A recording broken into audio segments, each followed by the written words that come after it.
Désolé, désolé, on a perdu la Wi-Fi en plein live. On va reprendre à zéro.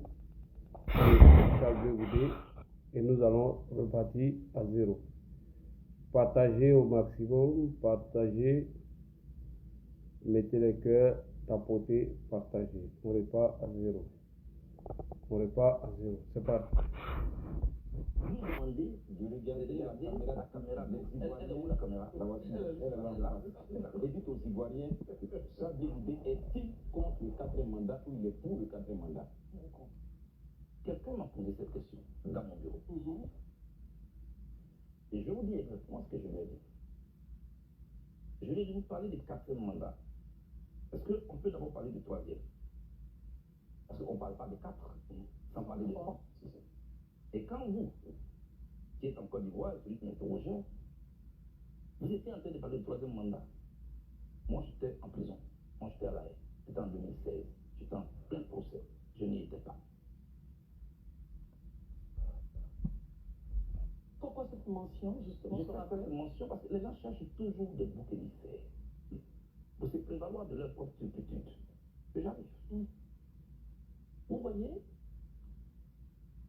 avant que je ne parte en prison, il y a une constitution ici en Côte d'Ivoire qui stipulait le vote à 18 ans. Vous savez très bien, nous sommes battus tous élèves étudiants pour ça. Les urnes transparentes, le bulletin unique, la limitation des mandats, et puis le plafonnage de la limite d'âge 75. Moi, Charles Goudé, c'est ce que j'ai laissé derrière moi comme constitution pour aller en prison. Pendant que j'étais en prison, les partis politiques ont battu campagne dans ce pays pour cette constitution de 2016. Pourquoi? Parce que il y avait une clause qui faisait sauter le plafonnage de l'âge, qui arrangeait leur leader. Donc, ils n'ont pas regardé dans la durabilité. Ils ont regardé là les intérêts du moment. Et la constitution a été votée. Mais toi, tu regardes ce qui t'arrange. Mais est-ce que toi, tu as regardé ce qui t'arrange dans la constitution? Il n'y a eu personne. Pour faire comme au Sénégal. Ou dans la constitution de 2016 au Sénégal, à l'article 27, il est dit, et je cite, nul ne peut faire deux mandats constitutifs ou pas. Constitutifs ou pas. Au-delà dit. Le Bénin vient de le faire. Mais ils ne l'ont pas fait. Ils se sont engouffrés dedans. Parce que juste la clause qui faisait sauter le plafonnage de l'âge d'avant. Il n'y a pas de volume? Est-ce que vous m'entendez, Facebook? Il n'y a pas de volume? On n'entend pas, Facebook. Il n'y a pas de volume, vous ne m'entendez pas? Vous ne m'entendez pas? Facebook. Non, le son il est à fond. Le son il est à fond, je ne peux pas augmenter plus que ça. Est-ce que vous m'entendez? Est-ce que vous m'entendez? Facebook, est-ce que vous m'entendez? Oui, mais la vidéo, elle est à fond. Elle est à fond. Elle est à fond, je ne peux pas augmenter. Ça, c'est la première question. La première question. La deuxième, vous me demandez de regarder la caméra des Ivoiriens. Elle est où la caméra? Elle est là. Et dites aux Ivoiriens, Charles Goudé est-il contre le 4e mandat ou il est pour le 4e mandat? Contre. Quelqu'un m'a posé cette question dans mon bureau. Et je vous dis exactement ce que je lui ai dit. Je lui ai dit, vous parlez du 4e mandat. Est-ce qu'on peut d'abord parler du 3e? Parce qu'on ne parle pas de 4, sans parler de 3. Et quand vous, qui êtes en Côte d'Ivoire, celui qui m'interrogeait, vous étiez en train de parler du 3e mandat. Moi, j'étais en prison. Moi, j'étais à la haie. C'était en 2016. J'étais en plein procès. Je n'y étais pas. Oui, mais partagez maintenant. J'ai fait cette mention parce que les gens cherchent toujours des boucs émissaires. Si c'est bon, partagez. Leur propre turpitude. J'arrive. Vous voyez, avant que je ne parte en prison, il y a une constitution ici en Côte d'Ivoire qui stipulait le vote à 18 ans. Vous le savez très bien. Nous sommes battus tous élèves étudiants pour ça. les urnes transparentes, le bulletin unique, la limitation des mandats, et puis le plafonnage de la limite d'âge, 75. Moi, Charles de Gaulle, c'est ce que j'ai laissé derrière moi comme constitution pour aller en prison. Pendant que j'étais en prison, des partis politiques ont battu campagne dans ce pays pour cette constitution de 2016. Pourquoi? Parce que il y avait une clause qui faisait sauter le plafonnage de l'âge, qui arrangeait leur leader. Donc ils n'ont pas regardé dans la durabilité. Ils ont regardé là les intérêts du moment. Et la constitution a été votée. Mais toi, tu regardes ce qui t'arrange. Mais est-ce que toi, tu as regardé ce qui arrange ton adversaire dans la même constitution? Il n'y a eu personne pour faire comme au Sénégal. Ou dans la constitution de 2016 au Sénégal, à l'article 27, il est dit, et je cite, nul ne peut faire 2 mandats consécutifs ou pas, consécutifs ou pas, au cours de sa vie. Le Bénin vient de le faire. Une phrase. Mais ils ne l'ont pas fait. Ils se sont engouffrés dedans. Parce que juste la clause qui faisait sauter le plafonnage de l'âge l'arrangeait. Donc, on peut dire que vous n'êtes pas contre ou pour. J'arrive. Vous l'acceptez. Est-ce qu'il a terminé? Non, il faut raisonner. On n'est pas là dans des questions oui ou non. Alors, cette procédure, est-ce que c'est une procédure de rupture ou une procédure de continuité? La procédure de rupture, c'est que quand on quitte une constitution, on va dans une autre. Et donc, qui fasse les effets de la première. La procédure de continuité, c'est qu'on continue. Il n'y a pas une histoire de dire, comme j'ai déjà fait un mandat, mais lui, il continue. Aujourd'hui, ce n'est pas nous ça. Ce qui est en face, on vous dit, mais c'est une nouvelle constitution. Et on vous oppose votre propre turpitude. Si on s'était battu pour inclure dans la constitution cette phrase que nul ne peut faire 2 mandats constitutifs ou non au cours de la vie. C'est-à-dire, vous, M. Herman, vous, Christelle, vous êtes ivoirienne. Tant que si vous êtes sur cette terre des Ivoiriens, vous ne ferez jamais plus de 2 mandats. Selon vous, serait être marqué dans la Constitution? Ça aurait dû être marqué, ça n'a pas été le cas, on est dedans. Donc, je dis à la personne, voyez, moi, ne me cherchez pas des coups sur la tête. Deuxièmement, le 3e mandat, vous étiez contre. Mais pourquoi vous êtes allé aux élections législatives? Vous y avez eu des députés sous cette mandature contre laquelle vous êtes. Dans la vie, il faut être conséquent. Ma position, elle est très claire là-dessus.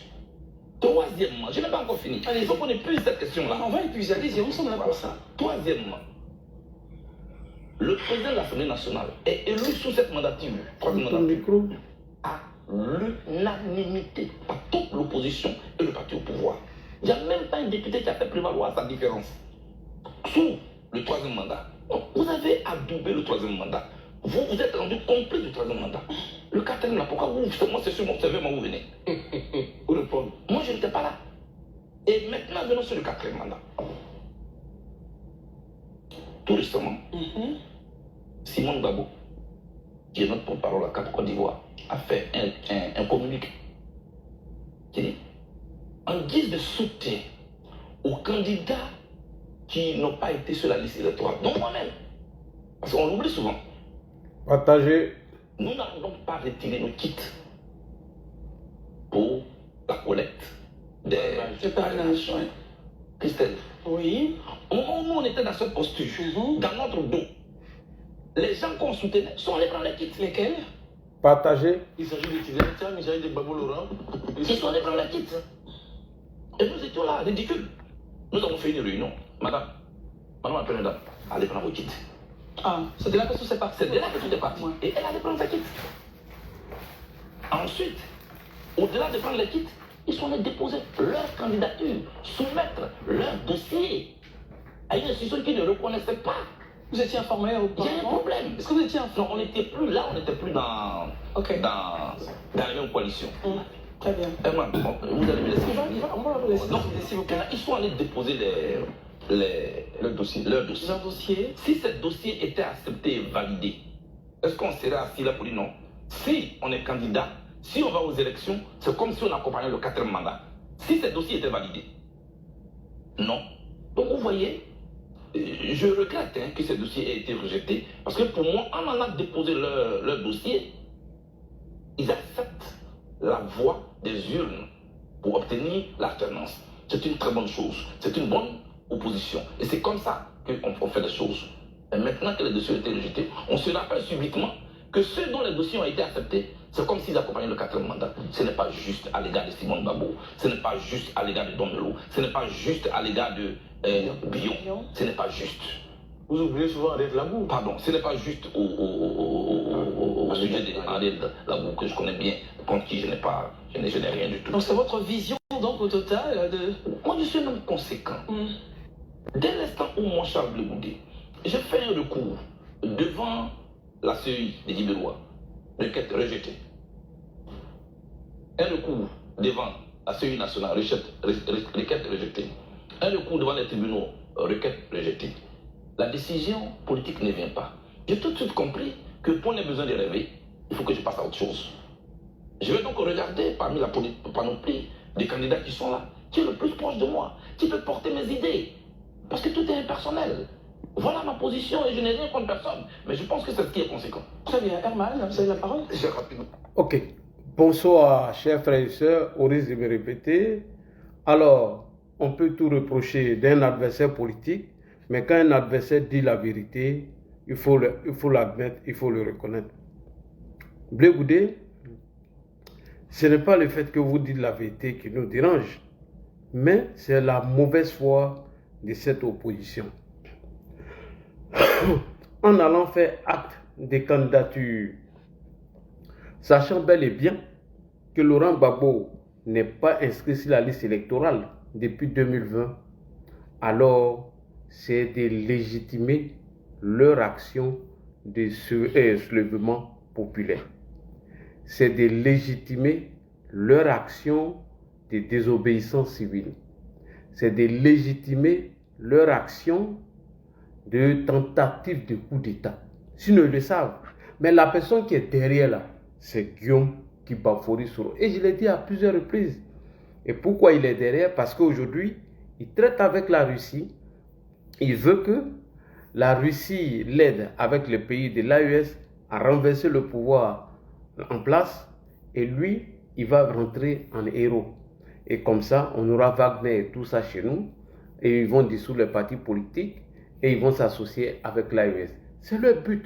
Donc, les mauvais perdants qui ont accompagné le président de l'Assemblée nationale sur le régime de 3e mandat, soi-disant, eux ne peuvent pas venir nous dire aujourd'hui qu'Alassane Ouattara fait un 4e mandat illégitime. Alors, chers frères et sœurs, de quoi il est question? Laurent Gbagbo a lancé le mot d'ordre de désobéissance civile, d'insurrection populaire pour, bien évidemment, renverser le régime d'Alassane Ouattara. Voici le document qui est ici. Il a donné mission à ces mandats, à ces perdus, à ces égarés là, qui savent bel et bien qu'ils tombent sur le coup de l'article 138 de la Constitution. Que dit l'article 138 de la Constitution? La décision du Conseil constitutionnel ne doit pas être contestée. Le 14 septembre 2020, M. Laurent Gbagbo a donné mandat à ces égarés, à ces perdus, d'inonder ou de poser des motions dans toutes les villes afin de s'opposer au 4e mandat soi-disant du président Ouattara.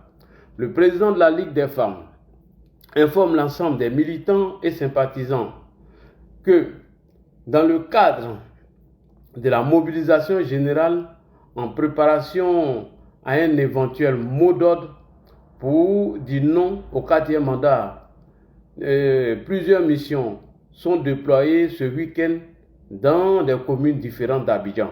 On n'a vu personne d'Abidjan là d'abord. Pour l'heure, on n'a vu personne. Ça, c'est la première motion. Il devait y avoir 13 villes, Adjamé, Port-Boué, Cocody et Makori et autres. Ça, on n'a pas encore attrapé un napobier, un imbécile.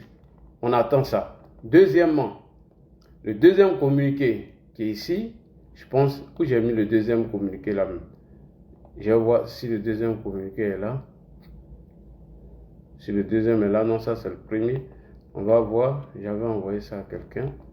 On va aller voir. Allez, il faut te fermer. On va voir deuxième communiqué. On va voir deuxième communiqué. On verra bien. Et tiens, toi, il faut descendre. Voilà, deuxième communiqué. Parce que moi, j'ai tout gardé ici. Deuxième communiqué.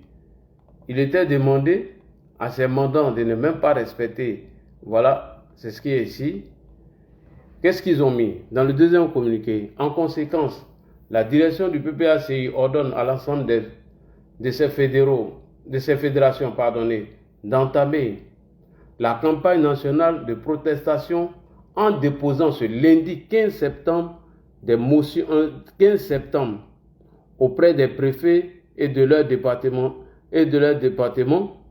respectifs des motions visant à réaffirmer clairement la position du PPACI.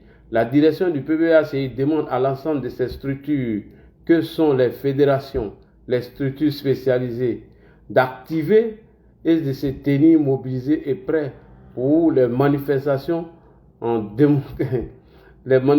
démocratiques qui suivront l'initiative du parti dans le cadre du Front commun. Donc, c'était un mot d'ordre de coup d'État que Laurent Gbagbo a donné à ces perdus-là. Alors, nous allons écouter le premier avant de déconstruire ce premier. Alors, je vous informe que plusieurs préfets ont rejeté cette motion parce que cette motion de protestation tombe sur le coup de la loi de l'article 138 de la Constitution de la République de Côte d'Ivoire qui dit que nul ne doit protester la décision du Conseil constitutionnel. Pourquoi le PPACI décide de faire ça cette année? Au risque de me répéter, c'est Guillaume Soro qui pilote aujourd'hui cette opposition. Et cette opposition a pour but de faire la désobéissance civile bis 2. Puisque le premier qui n'a pas marché avec l'ancien président Henri Konan Bédié, alors ils ont décidé de porter ça maintenant sur Laurent Gbagbo. Et aujourd'hui, Guillaume Soro a le soutien de l'AES et soi-disant les pays de la Russie pour pouvoir déstabiliser le régime du docteur Alassane Ouattara. Donc qu'est-ce qu'il fait?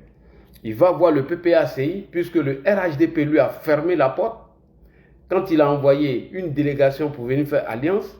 Donc il se rapproche du PPACI et ils vend le projet et M. Laurent Gbagbo, comme un bête, comme un idiot, accepte le projet. Puisque lui, il a sa frustration contre le président Alassane Ouattara alors que Guillaume Soro joue toujours sur la frustration et donc M. Laurent Gbagbo accepte. Sachant bel et bien qu'il n'a pas été candidat en 2020, sachant bel et bien qu'il n'est pas inscrit sur la liste électorale, qu'est-ce qu'ils font? Ils vont faire acte de candidature pour légitimer le coup d'État qu'ils sont en train de préparer, pour légitimer leur action. Parce que s'ils n'avaient pas posé leur candidature, comment ils allaient légitimer leur action?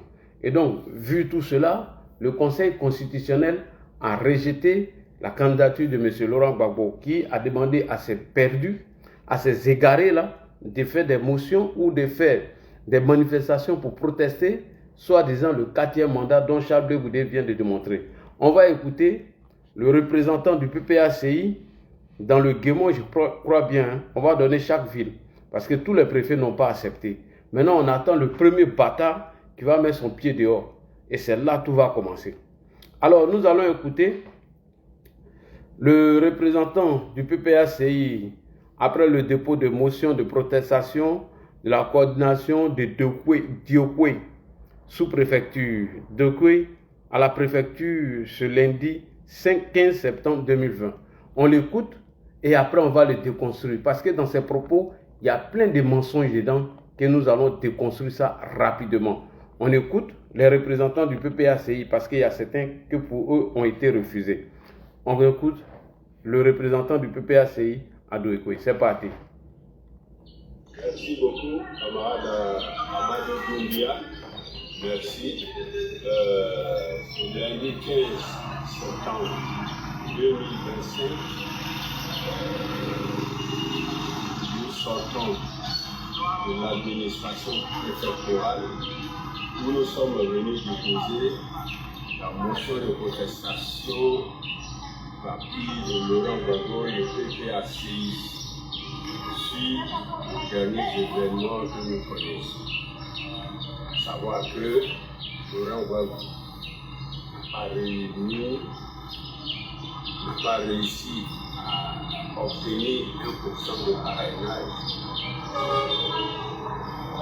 par rapport à sa candidature. Laurent Gbagbo que nous connaissons tous. Laurent Gbagbo que eux connaissent n'a pas réussi à obtenir tout son parrainage. C'est ce qu'il dit pour légitimer son action. On continue.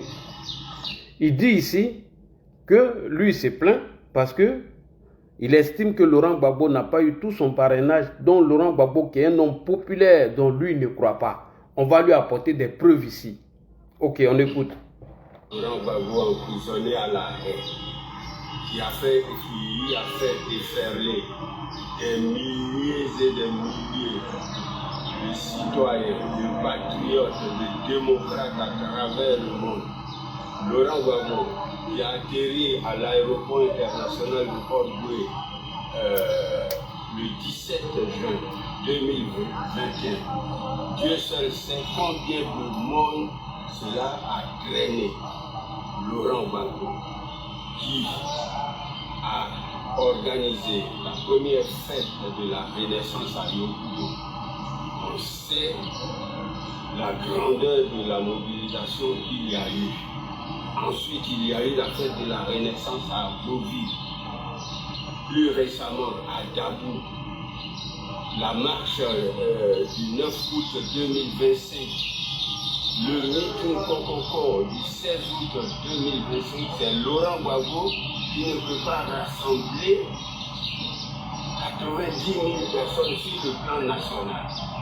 Cela, nous disons non. Ok. Il dit, Laurent Gbagbo, à son retour de La Haye, a pu rassembler du monde. Le meeting ou la fête de Renaissance à Dabou, à Yopougon, à Beauville, ce Laurent Gbagbo a pu rassembler du monde. Laurent Gbagbo, qui au cours du meeting ou la marche du 9 août, ce Laurent Gbagbo là, qui a rassemblé du monde, comment se fait-il que ce Laurent Gbagbo n'a pas pu avoir le parrainage de 90 000 personnes? Donc il s'est focalisé sur ça et nous allons répondre à ça. On a la réponse. Parce que les gens sont dans la manipulation. Ils veulent utiliser ces vues-là afin de légitimer leur action. Donc partagez la vidéo, vous allez partir dans nos vues-là. On va lui apporter des preuves palpables.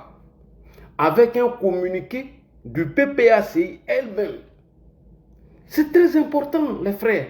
Parce qu'avant que Gbagbo va les utiliser pour les jeter dans la rue, il faut que nous soyons en mesure de répondre à leurs questions avec des éléments de preuve.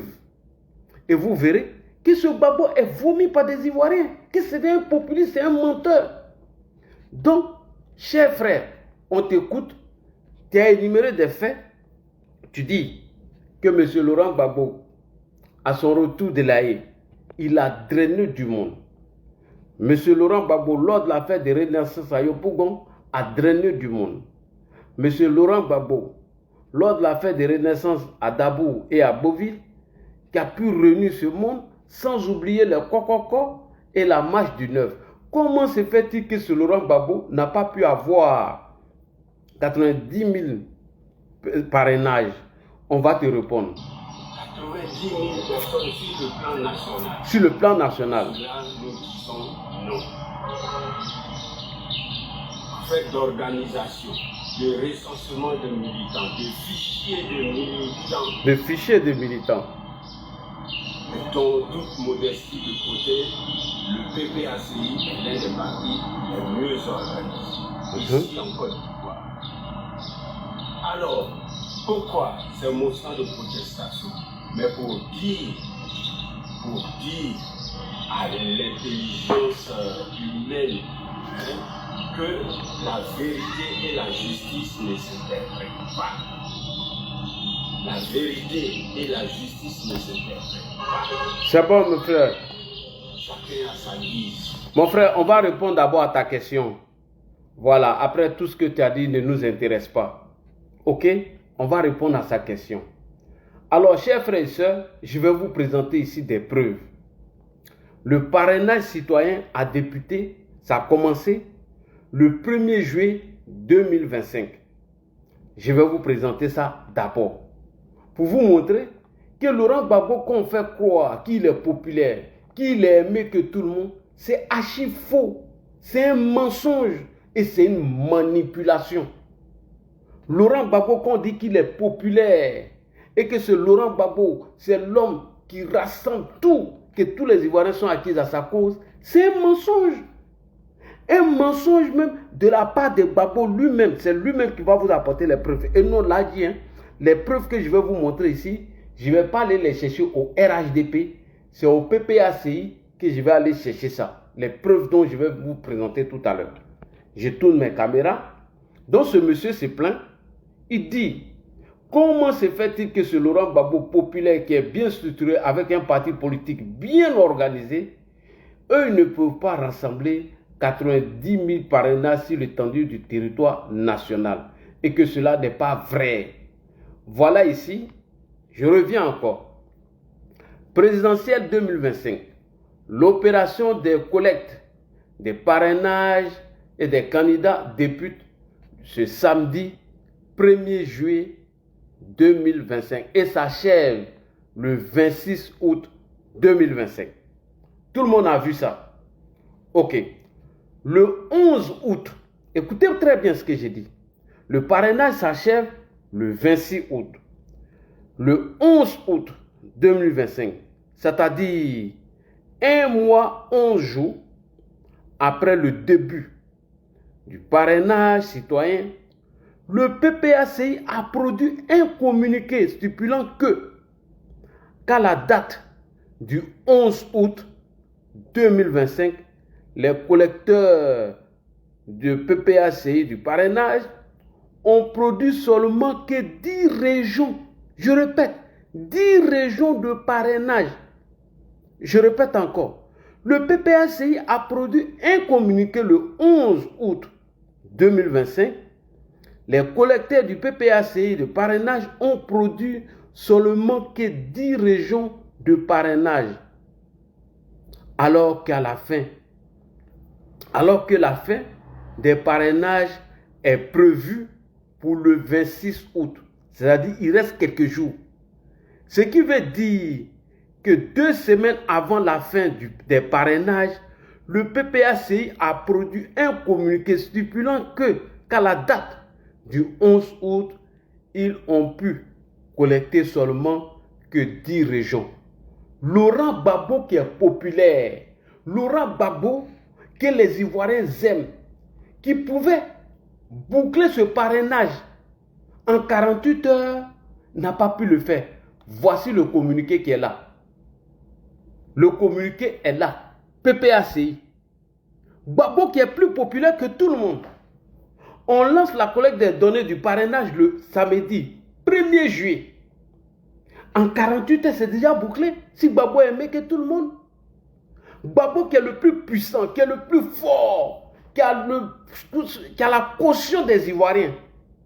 À 2 semaines de la fin du collecte des parrainages, le PPACI a produit ce communiqué. Voilà le communiqué qui est là. Hein. C'est eux-mêmes qui l'ont produit à Abidjan le 12 août 2025. Ils ont pu boucler 10 régions sur 17.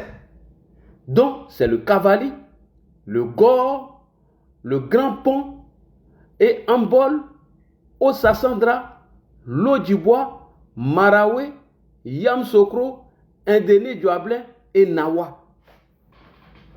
Gbagbo Laurent, l'homme le plus populaire de la Côte d'Ivoire.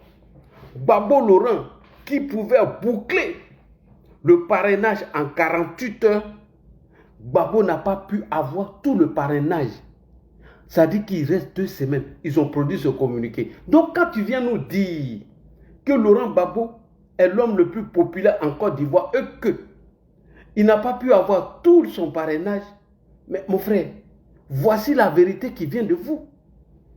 Quand on dit que Gbagbo est vomi par les Ivoiriens, quand on dit que M. Laurent Gbagbo, personne ne le soutient, que c'est un manipulateur, c'est un menteur, voici l'une des preuves. Si Gbagbo aussi était si populaire que ça, pourquoi n'a-t-il pas bouclé le parrainage en 1 semaine? Il veut signaler mon live.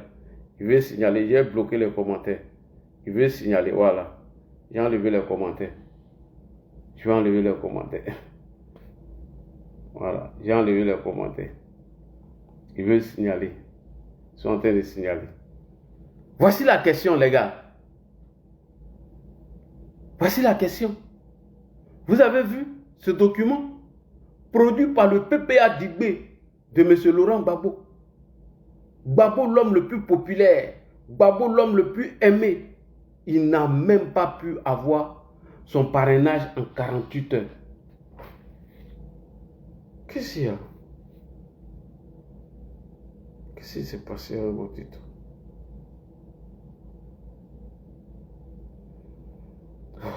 Ce compte-là, vraiment, me fatigue trop. Je vais me connecter à ça. Donc, chers frères et sœurs, ça c'est la réponse du premier. On va aller avec deuxième. Ça c'est la réponse du premier. Ok? On a fini de répondre au premier. On va aller avec le deuxième. Voilà. On va appeler deuxième égaré, deuxième ignorant. Lui, on va lui répondre rapidement. Donc, cher monsieur, ton Gbagbo n'est pas populaire. Il n'est pas aimé. Les Ivoiriens l'ont vomi. Il n'a même pas pu boucler le parrainage en moins de quelques jours. Il n'a pas pu. Il a tapé poteau. Ko Gbagbo est aimé que tout le monde. Ko Gbagbo, c'est le fils du pays. Ko Gbagbo, il n'y a pas l'homme qui peut le égarer. Vous n'avez pas honte? Un parrainage qu'on pouvait boucler en 48 heures. Laurent Gbagbo, plus d'1 mois, il n'a même pas pu avoir tout son parrainage. Et c'est ces idiots-là qui vont descendre dans les rues. Non, chers frères et sœurs, on ne va même pas accepter et on ne laissera pas. Non, non, non, non, non, nous n'allons pas accepter. Eh tiens, des gens qui sont minoritaires, ils n'ont même pas réussi à avoir tous les collègues de données et de parrainage. Jusqu'à ils sont allés produire un communiqué. Pour qui? Pour Gbagbo, l'homme le plus aimé. Gbagbo, l'homme le plus populaire. Et c'est comme ça on vous ment. On vous ment sur les panels. On vous ment dans des vidéos. Gbagbo est l'homme du peuple. Gbagbo est le plus aimé. Alors que c'est archi faux. Si Gbagbo était l'homme le plus aimé, si Gbagbo était si populaire, à quelques jours de la fin des collèges du parrainage, Gbagbo n'allait pas produire ce communiqué, qu'il était en difficulté et qu'ils ont pu collecter le parrainage de 10 régions sur 17, à savoir le Cavali, le Gore, le Grand Port, Ambol, le Haut-Sansandra, le Lait-du-Bois, la Maraoué, Yamsokro, Indéné Blanc et la Nawa. Et ils sont allés produire le communiqué le 12 août. C'est ce Gbagbo-là, vous avez nous dit qu'il est aimé que tout le monde. Moi, ces égarés, ces manipulateurs. On va écouter le deuxième futur prisonnier. Moi, je vous dis, hein, vous tous là, ils vont vous mettre en prison pour rien. Voilà. Motion de protestation contre, d'après eux, le 4e mandat ce lundi 15 septembre 2025, la fédération du PPACI de Bangolo. On va écouter cet égaré-là. Lui, on va lui répondre. Très bien. Parce que eux tous, ils tombent sur le coup de l'article 138 de la Constitution. On écoute deuxième. Et puis on va déconstruire ça rapidement. On écoute. La coordination départementale PPACI à Bangolo. Partagez les gars. Ce matin, nous avons décidé, l'ensemble des 9 fédéraux du département de Bangolo, d'aller remettre une motion de protestation Partagez les gars. Au 4e mandat et la non-inscription du candidat Laurent Gbagbo sur la liste des candidats retenus. Effectivement, arrivé à la préfecture, le préféré a désiré rencontrer les représentants ou bien les porte-paroles de cette délégation. Ainsi, à 3 Dans un premier lieu, nous l'avons rencontré. Et le préfet, il a dit qu'il ce n'était pas possible de recevoir de nous une motion de protestation. Pour la simple raison que la loi qu'il a Bangolo pour défendre ou appliquer lui interdit de contester une décision du Conseil constitutionnel. Donc, en recevant cette motion de nos mains, c'est comme s'il prenait acte. Il ne peut pas le faire. Et Partager. dans ce débat, nous avons demandé à ce que les 9 fédéraux se retrouvent au bureau. Et que... Mon ami, tu sais pourquoi le préfet a refusé? Parce que l'article 138 dit non, qu'on ne conteste pas la décision du Conseil constitutionnel. Regarde comment ils sont tous vilains là-bas. Continuez. Vous êtes des futurs prisonniers, hein? Continuez. Que le préfet leur signifie son incapacité de recevoir cette motion. C'est ce qu'il a accepté. Donc, nous n'avons pas accepté aussi facilement sa position. D'accord. Nous avons signifié au préfet que, ici en Côte d'Ivoire, la décision du Conseil constitutionnel a été protestée en 2011, contestée en 2011, lorsque le président Laurent Gbagbo avait gagné les élections. Point. Donc, ce qui veut dire que vous allez créer trouble à l'ordre public afin que vous contestez la décision du Conseil constitutionnel. C'est une menace. Ok, on va revenir sur 2010. On va voir si c'est Laurent Gbagbo qui a mis son pouvoir en jeu ou bien qu'est-ce qui s'est passé en 2010. On va revenir dessus. Vas-y. Et c'est ce qui a envoyé les troupes que nous connaissons et c'est ce que nous vivons. Donc, protester contre une décision du Conseil, ce n'est pas la première fois. D'accord. D'accord. Et tu auras la loi en face de toi. Bande d'idiots. Continue. Pour protester, aujourd'hui et demain, nous allons protester. Continue. Pour que le président Laurent Gbagbo soit sur la liste des candidats et que le candidat Alassane Dramane Ouattara soit retiré de cette liste pour que nous ayons à des élections paisibles, inclusives et démocratiques. Pourquoi tu ne l'as pas fait en 2010? Pardon, en 2020. Pourquoi tu ne l'as pas protesté? Vous allez ramasser des enfants, des vieux, regarde, ils font pitié. Et tu vas continuer, hein? Vous là, vous n'êtes pas loin de la prison. Vous tous qui êtes partis déposer les motions, votre place en prison.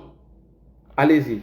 Donc, je remercie tous nos camarades qui sont venus de la Baon, de Tawaké, de Ziao, de Benouin, tous ces camarades qui sont là en ce moment. Et donc, nous avons profité pour relever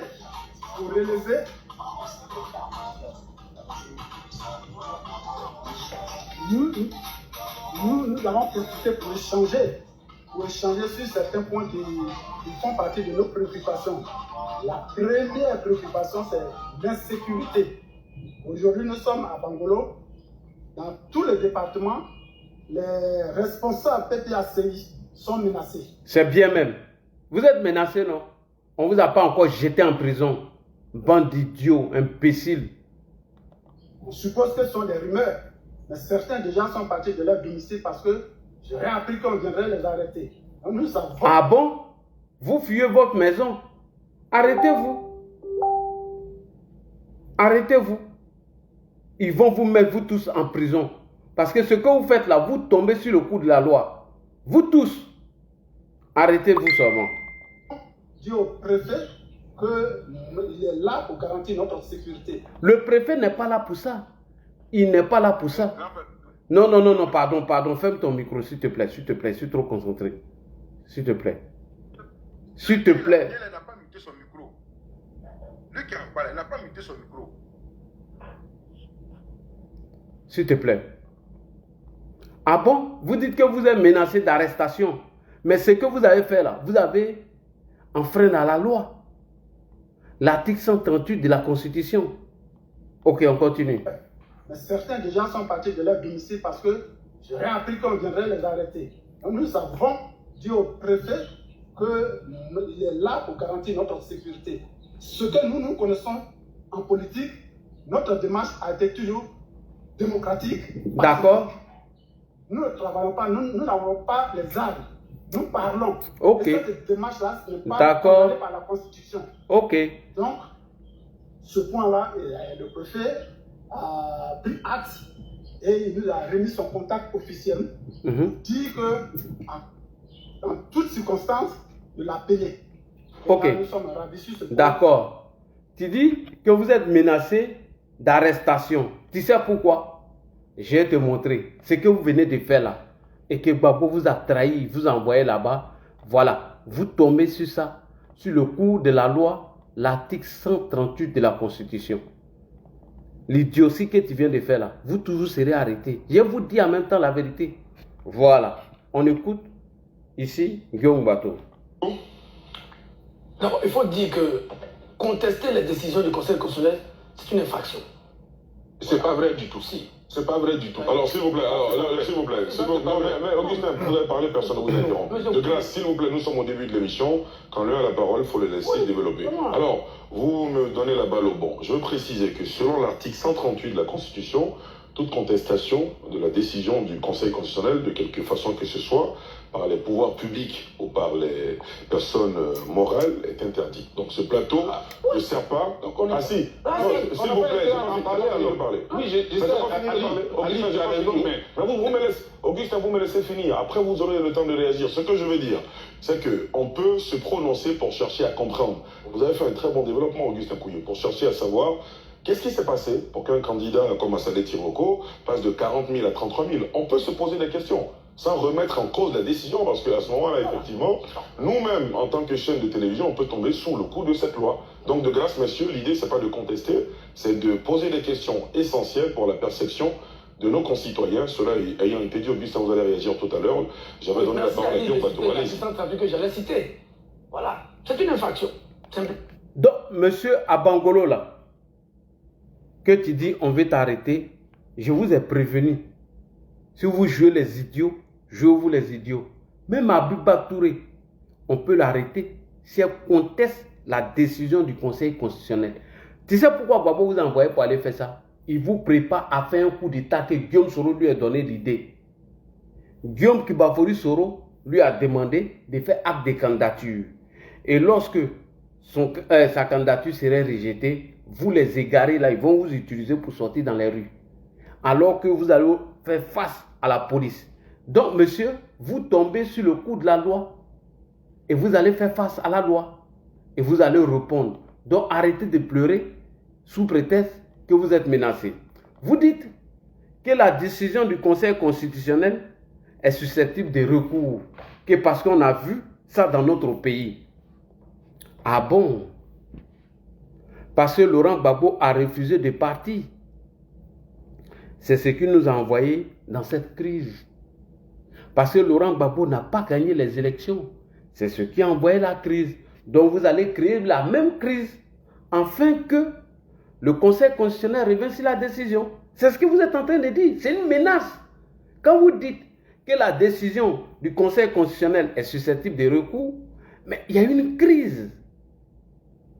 Pourquoi? Parce que Gbagbo a refusé de partir. Alors, allons-y, en 2010. Lorsque le Conseil constitutionnel proclame M. Laurent Gbagbo président, alors qu'on dit la décision du Conseil constitutionnel, elle est susceptible d'aucun recours. Laurent Gbagbo vient jeter. Qu'est-ce qu'il fait? Il prend la décision du Conseil constitutionnel, il jette dans la poubelle. Lui-même vient de dire le Conseil constitutionnel en mettant son pouvoir en jeu. Parce que vous faites exprès. Qu'est-ce qu'il dit à la télé? Il demande de mettre en place un panel de chefs d'État afin d'évaluer la situation en Côte d'Ivoire. Et lorsque ces derniers envoient un panel de chefs d'État pour venir évaluer la situation, et ils disent que Gbagbo n'a pas gagné, voilà comment il se braque. Écoute Gbagbo, qui vient mettre son pouvoir en jeu. Après qu'il ait été proclamé vainqueur par le Conseil constitutionnel, Laurent Gbagbo a violé ses serments. Il est venu lui-même mettre son pouvoir en jeu. Ça a été une grave erreur de Gbagbo. Écoute Gbagbo, on y va. Je ne veux plus que le sang soit versé. Je ne veux plus de guerre. Je ne veux pas que le sang d'un seul Ivoirien soit versé. Je ne veux pas d'une guerre en Côte d'Ivoire qui peut s'étendre aux pays voisins ou les affaiblir. Je suis donc prêt à accueillir un comité d'évaluation sur la crise post-électorale en Côte d'Ivoire. Ce comité, dirigé par un représentant de l'Union africaine et comprenant des représentants de la CEDEAO, de l'UEMOA, de la Ligue arabe, des Nations unies, des États-Unis, de l'Union européenne, de la Russie et de la Chine, aura pour mission d'analyser objectivement les faits et le processus électoral pour un règlement pacifique de la crise. Ce comité devra également comprendre des Ivoiriens de bonne volonté. Merci beaucoup. Monsieur, toi tu dis que tu veux créer une crise afin que le Conseil constitutionnel revienne sur sa décision. Voilà ce que ton Gbagbo a fait. La plus grave erreur de Gbagbo en politique, c'était ça. Le Conseil constitutionnel a proclamé vainqueur. Lui-même, il est venu violer son serment. Il est venu se dédier en mettant son pouvoir en jeu. Qu'est-ce qu'il fait? Il appelle la communauté internationale. Il leur demande de mettre un panel de chefs d'État qui vont évaluer la situation afin de dire qui a vraiment gagné les élections. Une semaine plus tard, le même Gbagbo encore se retrouve devant un journaliste à la télé. Le journaliste lui pose la question. Monsieur le président Laurent Gbagbo, tu as invité un panel de chefs d'État pour venir évaluer la situation dans notre pays. Est-ce qu'ils sont venus? Gbagbo dit il faut qu'ils viennent.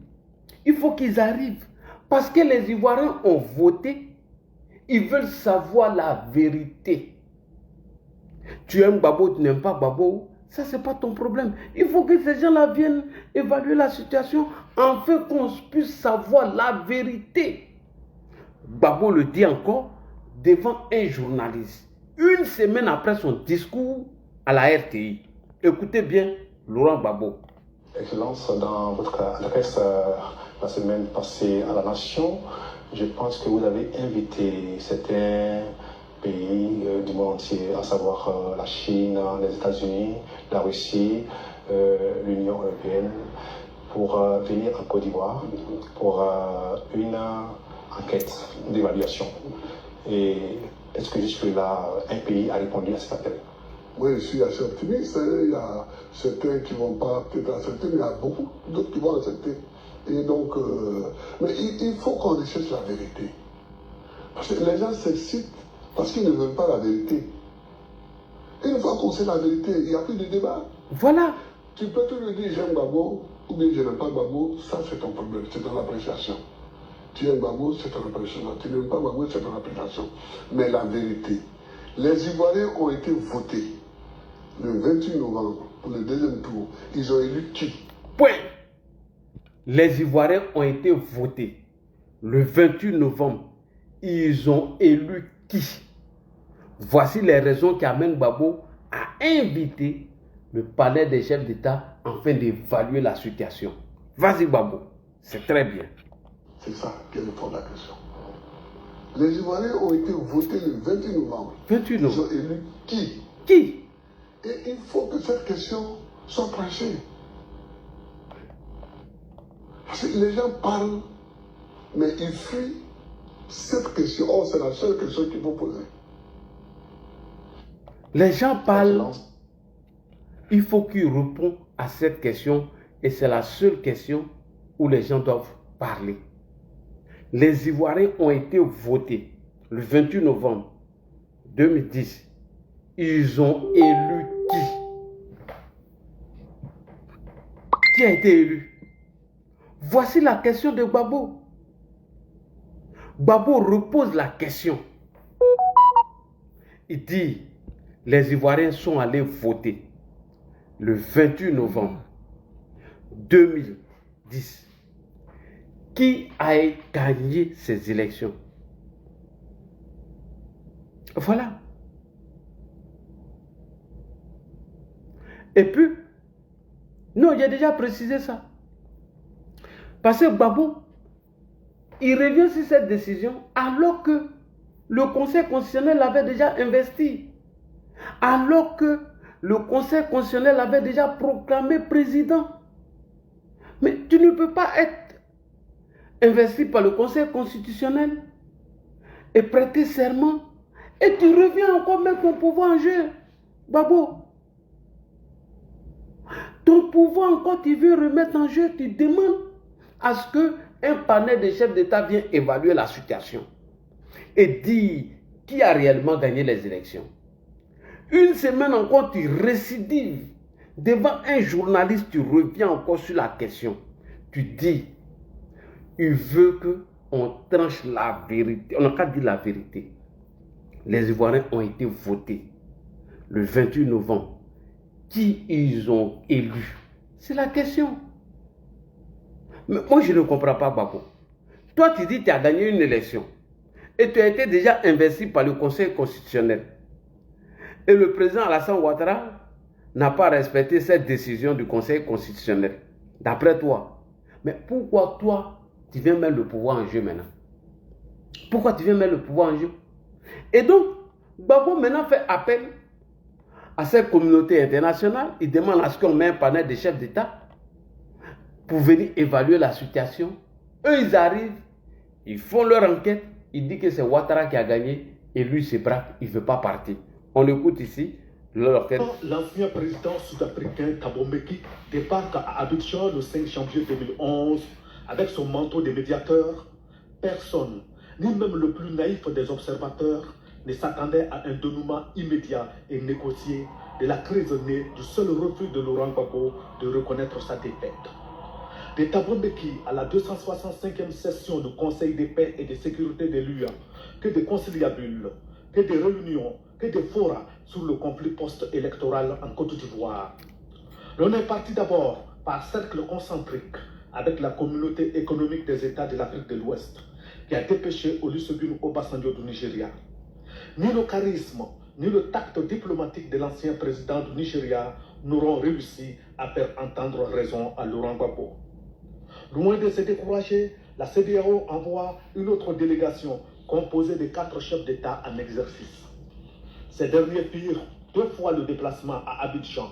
2 fois, ils buteront sur l'entêtement de l'ancien président à confisquer les résultats sortis des urnes. L'Union africaine s'est saisie alors du dossier ivoirien en dépêchant à Abidjan son président de la commission. Même démarche, même résultat, le refus obstiné de Laurent Gbagbo de reconnaître sa défaite. La CEDEAO tape alors du poing sur la table et menace d'envoyer des troupes pour le déloger. L'UA revient à la charge pour calmer le jeu en envoyant un médiateur en la personne du Premier ministre kenyan. Il ne connaîtra pas, lui non plus, de succès. L'UA, loin de vouloir jeter l'éponge, crée un haut panel composé de 5 chefs d'État. Ces derniers apprendront à leurs dépens que Laurent Gbagbo n'est pas fait pour admettre une défaite, surtout pas électorale. L'UA convoque le 10 mars dernier les protagonistes de la crise à son siège. Des 2 principaux concernés, seul Alassane Ouattara fera le déplacement de la capitale éthiopienne. Dans ces délibérations, le Conseil de paix et de sécurité reconfirme la victoire du candidat du RHDP. Les délibérés du CPS se déclinent en 5 décisions majeures contraignantes pour les 2 parties. L'UA donne 2 semaines pour voir ces décisions appliquées, dont le transfert total du pouvoir de Laurent Gbagbo à Alassane Ouattara. Merci beaucoup. Et donc, quand cette décision est tombe, Laurent Gbagbo refuse d'accepter sa défaite et de partir. On continue. On continue la motion de protestation, je crois que ça c'est de Fakobli ou bien où, eux, on va les écouter. Donc, bref, lorsque l'UA a envoyé ses émissaires pour évaluer la situation, ils ont estimé que c'est le président Ouattara qui a gagné et Gbagbo n'a pas voulu partir. Voilà comment nous avons eu la crise. Alors, ma question, c'est quelle décision du Conseil constitutionnel? Oui, ma question, c'est quelle décision de Gbagbo qui a été déjà investi par le Conseil constitutionnel et le président Alassane Ouattara n'a pas respecté cette décision? C'est depuis quand Gbagbo a été investi et Ouattara n'a pas respecté cette décision? Il faut arrêter de mentir aux gens. On continue avec la motion de ceux-là. En fait, ce matin, je suis le camarade fédéral Ndakwadjo de Béomi, fédéral PPACI. Ce matin, bonsoir ma grande soeur. Dans les locaux de la Béomi. Voilà, la préfecture de Béomi pour déposer notre motion. Voilà, une motion de protestation contre... On sait même qu'ils sont allés ramasser ces gens-là. Non, du président Laurent Gbagbo sur parmi les... Et la pauvre maman. Voilà, les candidats aux élections d'octobre 2025. Mais c'est à notre grande surprise que le préfet a refusé de nous recevoir. Le sous-préfet plutôt. C'est à notre grande surprise que le secrétaire général de la préfecture de Béomi a refusé de nous recevoir. Et même refusé même de prendre le courrier de motion. Sous prétexte que le commissaire de Béomi a reçu l'ordre de sa hiérarchie à ce que cette cérémonie de motion-là puisse être faite. Nous sommes vraiment déçus de notre administration au niveau des Béomi, mais la lutte continue.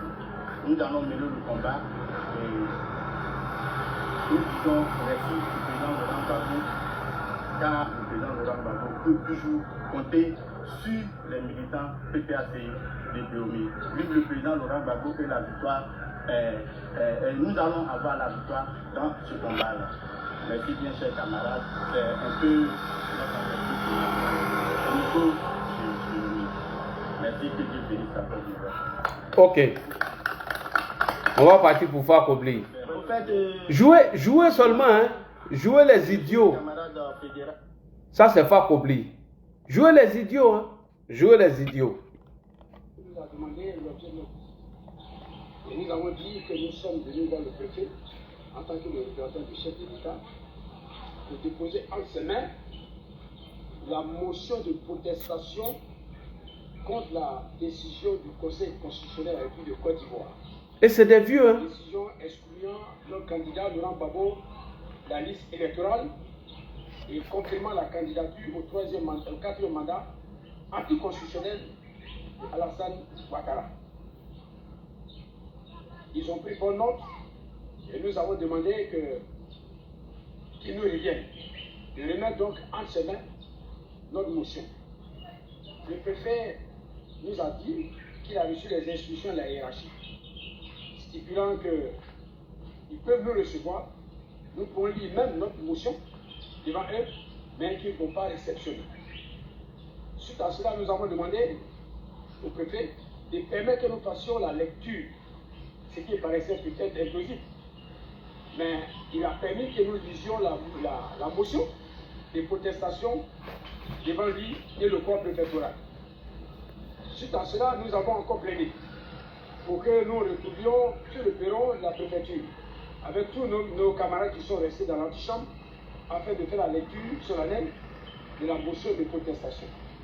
Et nous avons encore rétorqué que les instructions leur ont été données en effet de ne pas nous permettre de faire la lecture de la motion de façon publique.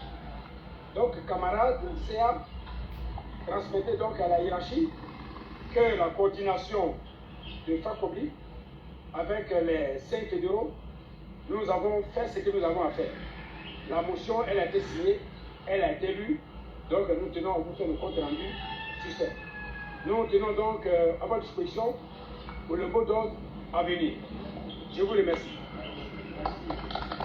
Ok. Tout cela, c'est des futurs prisonniers.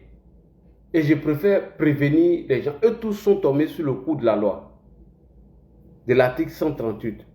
Chers frères et sœurs, élection présidentielle de l'an 2000. Le général Robert Gueye, complice avec M. Laurent Gbagbo, avait éliminé la candidature du président Alassane Ouattara et plusieurs candidatures, celle du PDCI, RDA, y compris celle de M. Henri Konan Bédié.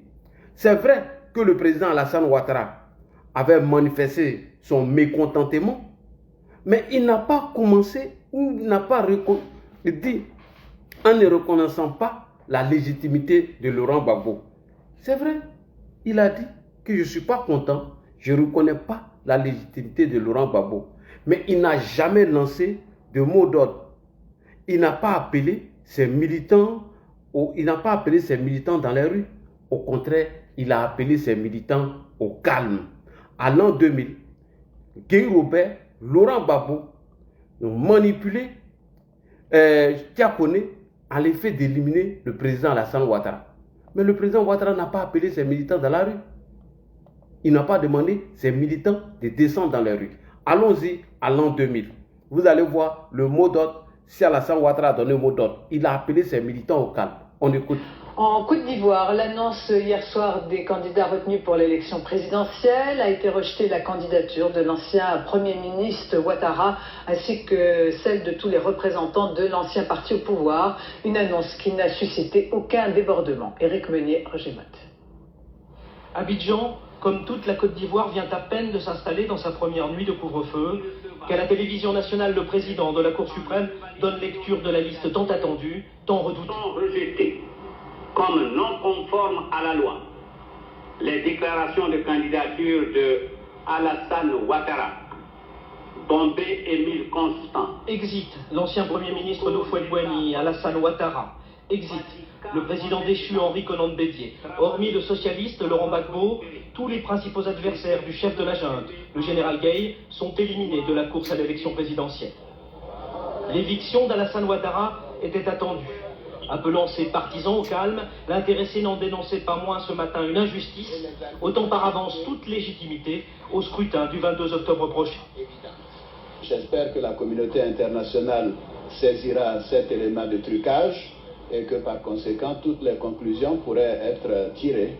Il serait inconcevable que les ressources des contribuables français, européens et autres soient utilisées pour essayer de conforter une mascarade et mettre en place une dictature de manière légale en Côte d'Ivoire. Au PDCI, en revanche, c'est la surprise. Aucun de ces 6 candidats n'a été retenu. Le poids lourd de la politique ivoirienne, l'ancien parti unique, celui d'Houphouët et de Bédié, n'aura pas de représentants. Et nous aurions préféré une alternance à la sénégalaise, c'est-à-dire pas la vérité des urnes. Mais l'alternance s'organise en Côte d'Ivoire, j'allais dire de façon forcée. Le Quai d'Orsay se contente ce soir de déplorer, je cite, le choix réduit de l'électeur ivoirien, dommageable pour la démocratie. À suivre aussi les réactions des États-Unis et de l'Organisation de l'Unité africaine, beaucoup plus critiques ces derniers jours à l'encontre du général Gueye. Merci beaucoup. Voilà ce qui s'est passé en 2000.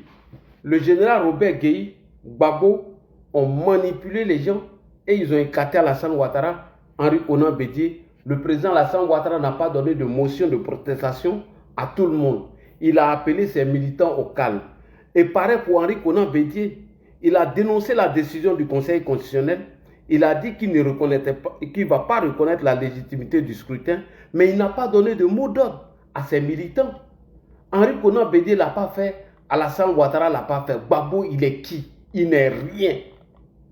Ils n'ont qu'à sortir, ils vont voir. Gbagbo n'est rien. On écoute ici Tiakone qui a rendu son verdict, ou Henri Konan Bédié n'a pas reconnu aussi. On regarde. Comme non conforme à la loi, les déclarations de candidature de Alassane Ouattara. Mais cette nouvelle mise à l'écart, l'ancien Premier ministre allait la partager avec d'autres cadres de l'ex-parti unique, à commencer par celui qui le premier s'était risqué au jeu de l'exclusion, disqualifié pour de mystérieuses raisons administratives. En invalidant tous ces candidats, leurs partis politiques sont interdits de participer aux élections. Par conséquent, ils n'auront pas de scrutateurs dans les bureaux de vote pour surveiller ces bureaux de vote. Par conséquent, le bourrage des urnes est inévitable. C'est la raison pour laquelle le PDCI-RDA n'a d'autre choix que de boycotter ces élections, de refuser que s'installe, que s'incruste dans le pouvoir illégitime en Côte d'Ivoire le général Gueye. Merci beaucoup. Alors, le président Henri Konan Bédié, il ne reconnaît pas la légitimité de ces scrutins, mais n'a jamais donné mot d'ordre à ses militants de descendre dans les rues. Ouattara calme ses militants, Henri Konan Bédié fait pareil. C'est plus tard que le général Robert Gueye s'est rendu compte que Laurent Gbagbo l'avait manipulé en excluant 6 candidats du PDCI RDA, y compris Henri Konan Bédié, sa candidature, et celle du président Alassane Ouattara. Et Gbagbo même a triché en allant, Gbagbo a triché à l'an 2000 pour se proclamer vainqueur face à Robert Gueye. Voilà comment Gbagbo a manipulé le général Robert Gueye. Ils ont écarté le président Ouattara, ils ont écarté Henri Konan Bédié, puis 6 candidats du PDCI RDA. On n'a pas donné mot d'ordre, on n'a appelé personne dans les rues. Et mieux, c'est quand Gueye s'est rendu compte que le gars l'avait déjà manipulé en lui demandant d'éliminer ses candidats. Et il s'est lui-même autoproclamé président, en trichant même pour arriver au pouvoir. C'est ce qui s'est passé en l'an 2000. On écoute ici le témoignage du ministre Touré Mamadou. C'est parti. En 2000, lors des élections présidentielles, Alassane Ouattara a été éliminé. Henri Konan Bédié a été éliminé. Alassane Ouattara a été éliminé, Henri Konan Bédié a été éliminé. Mais le PDCI, par mesure de précaution, avait aligné en réalité 6 candidats à l'élection présidentielle. Ils ont tous été éliminés. Je parle de Lamine Fadiga et consorts. Émile Constant Bombé, etc. En dépit de leur élimination, les leaders politiques ont appelé au calme et les élections se sont déroulées dans le calme. Il n'y a pas eu de violence. C'est après les élections, le général Robert Gueye s'est rendu compte que Laurent Gbagbo avait bourré les urnes.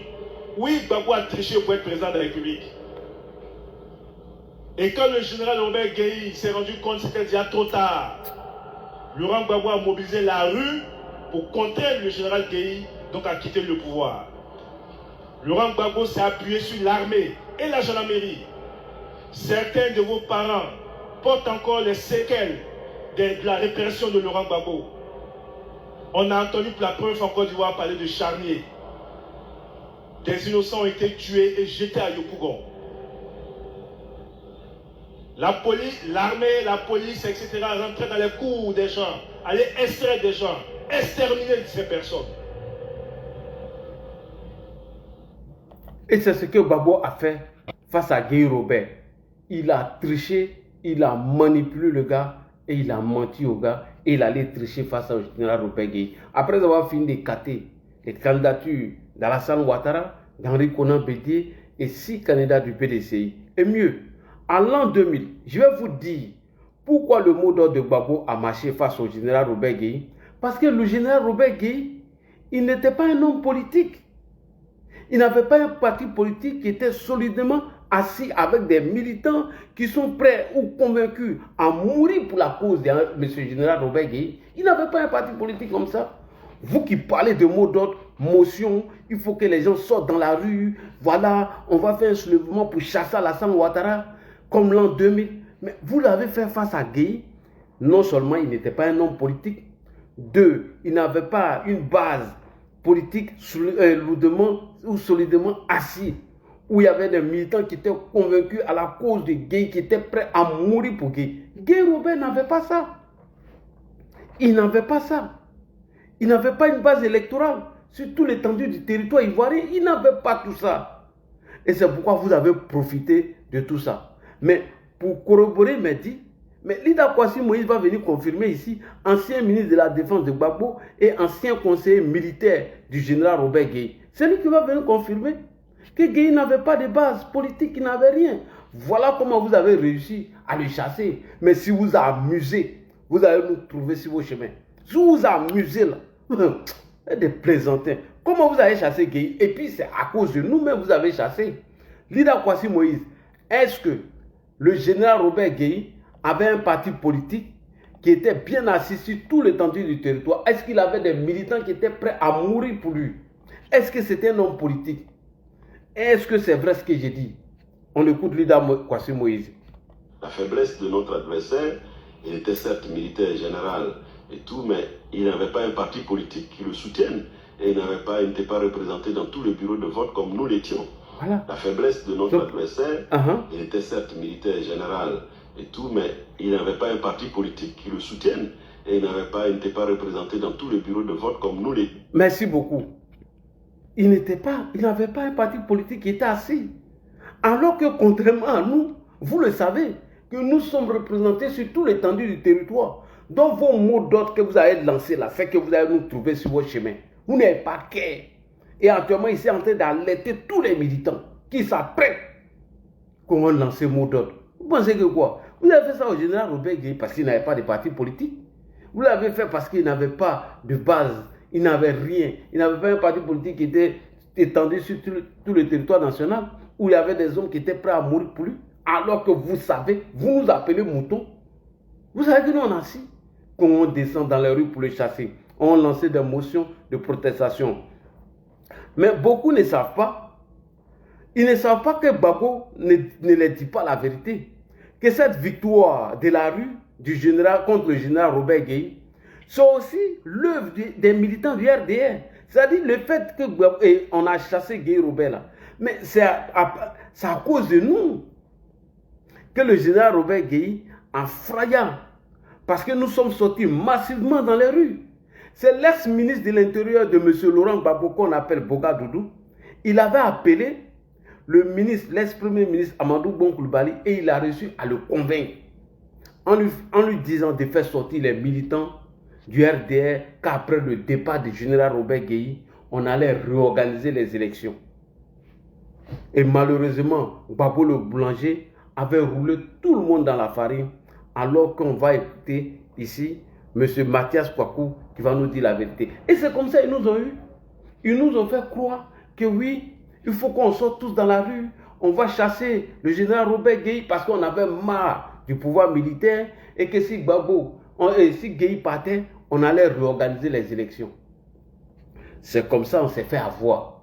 Mais on ne va pas se faire avoir encore pour une deuxième fois comme ça. Sinon, ils sont sortis le 1er juin, quand Gbagbo a lancé mot d'ordre. Ça allait nulle part. Nulle part. Ça allait nulle part. Gueye était encore là. C'est le 3e jour maintenant que nous, on est sortis à la demande de qui? Boga Doudou qui a réussi à nous manipuler et en nous mettant dans la rue. Pour dire que si on chassait le général, on allait reprendre les élections. Mathias Kakou, ancien président du PPS, ou actuellement le président du PPS, va venir témoigner cette histoire. On écoute Mathias Kakou. Aux élections, bien évidemment, le pays savait ce qu'il ferait parce qu'il savait que le pays n'avait pas de base électorale. Parce qu'il n'avait pas de parti politique. Et le PLC a été destitué par lui, Gueye. Mais le PLC ne pouvait pas soutenir Gueye, il savait ça. Mais le FPI s'est appuyé sur le PDCI. Et quand Gueye s'est autoproclamé président de la République, à l'issue des élections, Gbagbo ne pouvait rien faire. Il avait peur. Le pays était caché partout. Mais qu'est-ce qu'ils ont fait? Et ça, ils ont utilisé notre bonne foi, la bonne foi des dirigeants de l'RDR à l'époque. Ils ont appelé Amadou. Boga Doudou a appelé Amadou Gon. Vous dites qu'on va reprendre les élections. Et je vous le dis, honnêtement. Même si je n'ai pas l'argent, je suis la mémoire, la boîte noire de la politique ivoirienne. Ça, je vous le dis. La boîte noire de la politique ivoirienne, c'est moi. Mais après Boga Doudou, à ce moment, il était cabinet annexe du président Ouattara. Et il faut faire descendre les militants du RDR dans la rue, on va reprendre les élections. C'est ainsi que les gens sont descendus dans la rue. C'est comme ça que tous les militants du RDR, à l'époque, plus ce PPS, Paris, la mouvance de la gauche, tout le monde, on est tombé à la rue. Quand Gueye est parti, il fallait maintenant contrôler la rue. Nous, on ne quitte pas la rue parce qu'on doit reprendre les élections. Là, il a commencé à mater, il y a eu 2 charniers de pouvoir. Et ceux qui contrôlaient le charnier là, c'est des malinqués. C'est des malinqués qui sont allés enlever dans des maisons. Aux élections, bien évidemment, les pays savaient ce qu'ils faisaient parce qu'ils savaient que le pays n'avait pas de base électorale. Merci beaucoup. Et c'est nos militants qui ont été massacrés. Et mieux, le président Alassane Ouattara va venir confirmer. Pardon, il faut fermer ton micro. Pardon, ferme ton micro, mon ami. Et le président Alassane Ouattara va venir confirmer. Ce fameux mot d'ordre-là, Laurent Gbagbo pense que le fameux mot d'ordre face au général Robert Gueye, où ils se sont appuyés sur nos militants pour mobiliser les gens, Laurent Gbagbo est en train de se donner cette vérité. Alors que cette victoire était une victoire conjointe entre militants pro-Gbagbo et militants RDR. Parce qu'après la chute du général Robert Gueye, on devait organiser les élections. Gbagbo a dit qu'on allait organiser les élections présidentielles, là où tous nos leaders allaient participer à cette élection. Et ce qui a motivé les militants du RDR à descendre massivement dans les rues. Puisqu'on a entendu que après les élections ou après la chute du général Robert Gueye, on allait réorganiser les élections, le président Ouattara allait être candidat et tout. C'est ce qu'on a dit. Et lorsque nous sommes descendus dans les rues et que le général Robert Gueye est parti, Gbagbo a refusé d'organiser les élections. Ce qui a déclenché la colère des militants et on est ressorti encore. Quand Gbagbo a dit qu'il n'allait pas réorganiser les élections. Quand nous sommes sortis, voilà comment on s'est fait massacrer par Gbagbo. Voilà comment le charnier de Yopougon a été orchestré par Laurent Gbagbo. Donc s'ils pensent qu'on a oublié, on n'a pas oublié. Président, il faut témoigner ça devant les militants, c'est très important. Persuadé qu'avec le départ du général Gueye, nous aurions des élections dans les 2-3 mois et que les Ivoiriens pourraient choisir. Et les militants spontanément sont repartis dans la rue. Ils avaient été dans la rue le jour du départ de Gueye. Le lendemain, ils sont retournés dans la rue. Et aucun de nous n'a imaginé qu'on pouvait aller tirer sur les manifestants, les tuer. C'était l'horreur, ce qui s'est passé.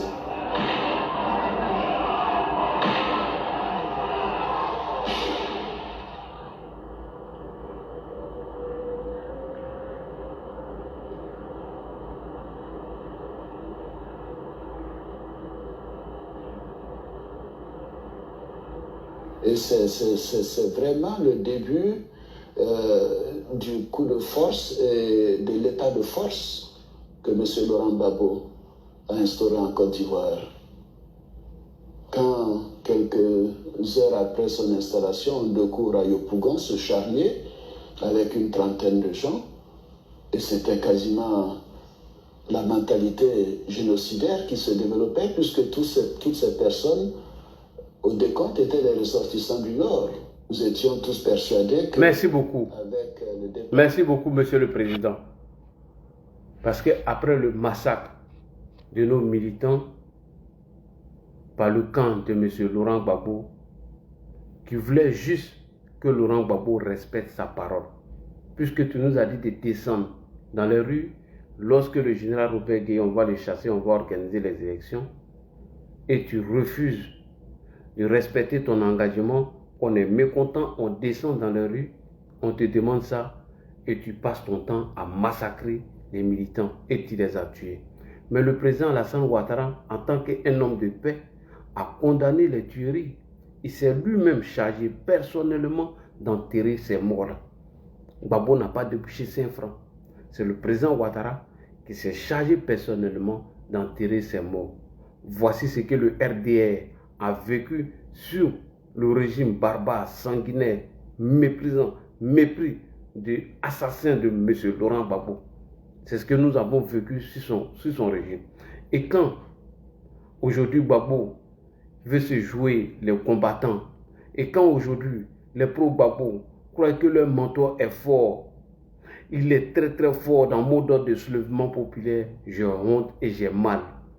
Parce que le soulèvement populaire, ou pour faire partir un pouvoir comme le général Robert Gueye, c'était l'actif aussi des militants du RDR. Mais hélas, comme ils sont habitués dans la boulangerie, dans le roubladisme, de se faire passer pour celui qui n'est pas, alors moi j'ai honte. Si vous êtes garçon, descendez dans les rues, on va tester quelque chose. C'est comme ça qu'on a été massacrés. Et rappelez-vous, en 90, lorsque ce Gbagbo se jouait les guerriers, ce guerrier en carton, quand il dit que lui et sa femme, Simone, ils sont descendus dans les rues en 90, il avait la trouille, il avait la peur. À la veille même de la manif, il n'a même pas informé Simone et Yves. Simone dit qu'il avait la trouille, il avait la peur. C'est elle-même qui a insisté à participer à cette manifestation de 92. Gbagbo l'avait caché. Quand lui a demandé, il a essayé de la dissuader. Il ne voulait même pas qu'elle aille à cette manifestation. Votre guerrier là, tellement il a peur. C'est Simone et Yves qui l'a donné courage et il s'est trouvé là-bas. Vous là, vous pensez que vous pouvez nous faire peur avec vos Gbagbo là, mais vous allez nous trouver dans la rue. Ça va vous étonner. On écoute ici Simone son témoignage sur la marche de 92. Écoutez bien. La marche du 18 février. 18 février. Nous sommes retrouvés à cette marche le matin. Le matin. Et j'ai découvert un Laurent tendu. Tendu. Tellement il avait peur. La marche du 18 février. C'est celle-là même qu'il a fait politiquement. Ça se voit aujourd'hui. Que c'est Simone qui a fait Gbagbo. Elle dit qu'il était tendu. Il avait la trouille, il avait la peur. Un peureux comme ça là. C'est lui qui va nous faire peur. Il était méconnaissable. Méconnaissable. Tellement il a été tendu, tellement il avait peur. On ne pouvait même pas le reconnaître. Un peureux comme ça. C'est Simon qui est en train de témoigner. Ça, c'était en 93. C'est lui là qui va venir nous effrayer aujourd'hui. C'est Gbagbo qui a vieilli là. Vas-y Simone.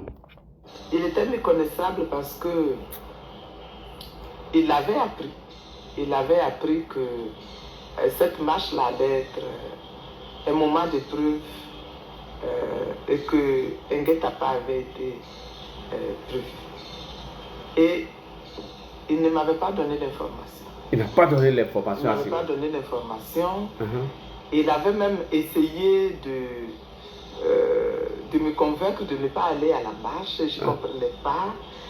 Et je me disais, mais comment ne pas être à une marche? C'est pas possible. Et donc, je suis allé. Et quand j'ai décidé d'y aller, il n'a plus rien dit. Voilà. C'est parce que Simone a insisté à aller à cette marche que Gbagbo l'a laissé. Donc, ce trouillard, ce peureux là, c'est ce lâche-là qui va nous faire peur. Hein? C'est ce lâche-là qui va nous faire peur. Vous voyez, c'est Soro qui le rassure. Soro n'a qu'à le rassurer, il va nous trouver son chemin. Soro n'a qu'à le rassurer. Il ne faut pas, il va se limiter même à Soro. Il n'a qu'à aller se rassurer chez d'autres personnes. Mais il va nous trouver sur son chemin. Ce Gbagbo Laurent là, il nous trouvera sur son chemin. Il n'a qu'à donner un mot d'ordre là. C'est ce que nous on attend. Donne mot d'ordre là. On va tester quelque chose. Il n'a qu'à donner. Chers frères et sœurs, prenez la parole. Donc, revenir sur mon sujet, les motions de protestation du camp de Laurent Gbagbo ont été rejetées par les préfets à l'unanimité parce qu'ils sont tombés tous sur le coup de l'article 138 de la Constitution. Donc celui qui s'amuse à sortir serait arrêté et il n'aura rien. Alors, on va passer la parole à nos invités déjà qui sont sur le panel. M. Koulibaly, bonsoir. Donc il était important de vous informer de la situation. Ouais, Nadi. Oui. Tu vas? Bien et toi? Ouais, il va bien. Dieu merci. Voilà, merci pour tes analyses. Il t'a longuement écouté. Oui. Voilà, vraiment, que Dieu te bénisse pour tout ce que tu fais pour le président Ouattara. Donc, vraiment, je pense que là, tu as bien tout dit, hein, parce que On t'a tellement écouté que vraiment on a vu que tu as déjà tout dit. En fait, tu connais l'homme, Babo. Tu connais l'homme, Babo. Babo, voilà le monsieur qui... C'est un monsieur, en fait, il n'est pas honnête, quoi. Il n'est pas honnête. En fait, il sait qu'il a des militants qui ne sont pas trop intelligents. Donc, il faut les manipuler. Merci. Il faut les manipuler, il faut les faire croire que oui, voilà. Pourtant, il connaît la réalité. Mais comme il sait qu'il a des idiots avec lui, des gens qui sont limités, des gens, je ne sais pas si c'est la malédiction qui sont avec eux, en fait, il voit, Babo voit la vérité. Mais il dit à ces gens d'aller faire carrément. Et là, ce qu'ils sont en train de faire, l'émotion de protestation qu'ils sont en train de faire. Mais Babo connaît la réalité. Mais il veut les mettre dans le problème. Il veut les mettre dans le problème. Voilà des gens, il pousse des gens à contester la décision de ce qu'on appelle de la Cour constitutionnelle. Or, il sait que c'est condamnable, mais il est derrière. Mais là, quand ces gens-là vont avoir des problèmes, ils vont les mettre en prison, il va se taire. Babo, il s'en contrebalance de tout ça. Il s'en fout. La preuve, tous ceux qui ont arrêté, nous, le Babo là, mais il fait quoi? Il s'en fout d'eux. Il s'en fout. Il s'en fout. Mais c'est ça son problème. Mais les militants de Babou, je me demande même si c'est une malédiction ou c'est quoi. Vous voyez, il y a le petit qui a été arrêté tout dernièrement. Les civicaux. Tous ceux-là, ils ont été arrêtés. Mais Babou, c'est pas son problème. Tant que Nadi est à côté de lui, là, lui, ça vient gagner. Lui, en fait, lui, il avance, quoi. Il avance. Tant que Nadi est là, lui, il avance. Mais vraiment, malheureusement, et quand tu le vois, des intellectuels qui sont autour de Babou, mais qui raisonnent, il n'y a même pas des gens qui sont là à l'école. Franchement. On dirait des enfants. Quand je vois leur comportement, on dirait des enfants. Vraiment, là, souvent ça me cœur, quoi. Mais j'ai compris quelque chose, quoi. Ils me disent, ceux-là, en fait, ces militants-là, en fait, c'est des gens qui sont remplis de haine. En fait, tous les militaires de Babou, là, c'est des gens qui sont remplis de haine. Or, quand tu es rempli de haine, en fait, tu n'as plus de raison. Effectivement. C'est que tu ne réfléchis plus. C'est que c'est la haine, c'est que tu es dans l'émotion.